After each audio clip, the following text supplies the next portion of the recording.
আসসালামু আলাইকুম।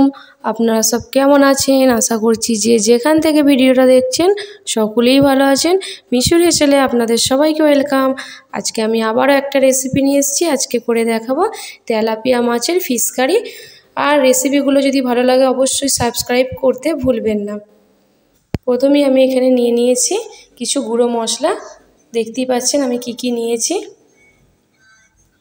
এগুলো সব কিছু আমি ভালোভাবে মিশিয়ে নিচ্ছি, সাথে একটুখানি তেলও দিয়ে দিচ্ছি।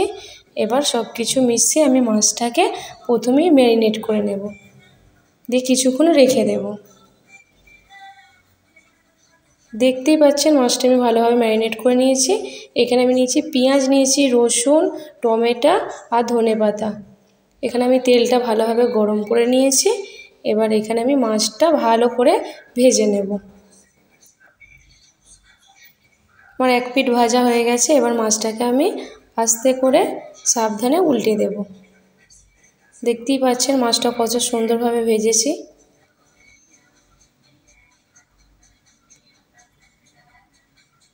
সাবধানে উল্টাবেন, বড় মাছ হলে নাহলে ভেঙে যাবে।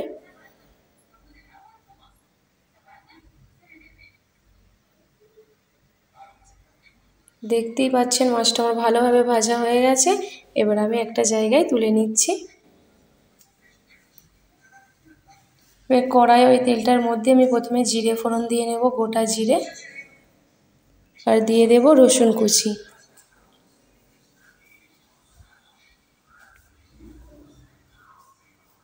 এবার একটু মিশিয়ে নিচ্ছি তেলের সাথে যাতে পুড়ে না যায়। এবার দিয়ে দেব কেটে রাখা পেঁয়াজগুলো, এর মধ্যে দিয়ে দেব।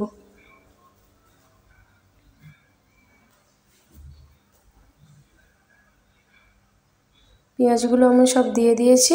এবার সব কিছু একটু মিশিয়ে নিচ্ছি। আর পেঁয়াজগুলো ভালোভাবে ভাজার জন্য আমি একটুখানি নুনও দিয়ে দিচ্ছি, যাতে পেঁয়াজগুলো ভালোভাবে ভাজা হয়ে যায়। পেঁয়াজগুলো আমি ভেজে নিয়েছি। এবার এর উপর আমি দিয়ে দিচ্ছি টমেটো কুচি। সব কিছু আবারও একটু ভালোভাবে মিশিয়ে নিচ্ছি। দেখতেই পাচ্ছেন তেল ছেড়ে দিয়েছে। এখন আমি কিছু গুঁড়ো মশলা নিয়েছি, দেখতেই পাচ্ছেন, এগুলো এর মধ্যে আমি দিয়ে দেব। এর মশলা আর পেঁয়াজের সাথে ভালোভাবে আমি মিশিয়ে নেব, দিয়ে একটু মশলাটাকে কষিয়ে নেব যাতে গন্ধটা মশলার না থাকে।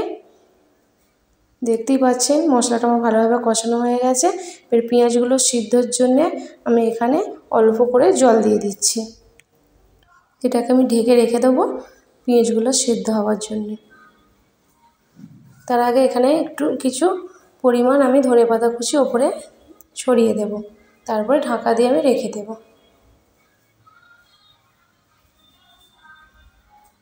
দেখতেই পাচ্ছেন জলটা শুকিয়ে গেছে, পেঁয়াজগুলোও ভালোভাবে সিদ্ধ হয়ে গেছে। এভাবে একটুখানি ম্যাশ করে নিচ্ছি। এরপর আমি ভেজে রাখা মাছটা দিয়ে দেব, দিয়ে আবার একবার উল্টে দেবো সাবধানে, যাতে মাছটা ভেঙে না যায় আর মশলাটাও দুদিকে যাতে ভালোভাবে মিশে যায়। এবার অল্প করে আমি জল দিয়ে দেব। আবারও ওপরে আমি ছড়িয়ে দেব অল্প করে ধনেপাতা কুচি। তরকারিটা আমার ফুটে গেছে। এটা আমি কিছুক্ষণের জন্য রেস্টে রেখে দেব। দেখতেই পাচ্ছেন ফিশ কারিটা একদম রেডি হয়ে গেছে। এটা এবার আমি একটা জায়গায় সার্ভ করে আপনাদের দেখাচ্ছি। দেখতেই পাচ্ছেন ফিশ কারিটা একদম রেডি। যদি ভিডিওগুলো ভালো লাগে অবশ্যই লাইক, কমেন্ট আর সাবস্ক্রাইব করতে ভুলবেন না। আল্লাহ হাফেজ।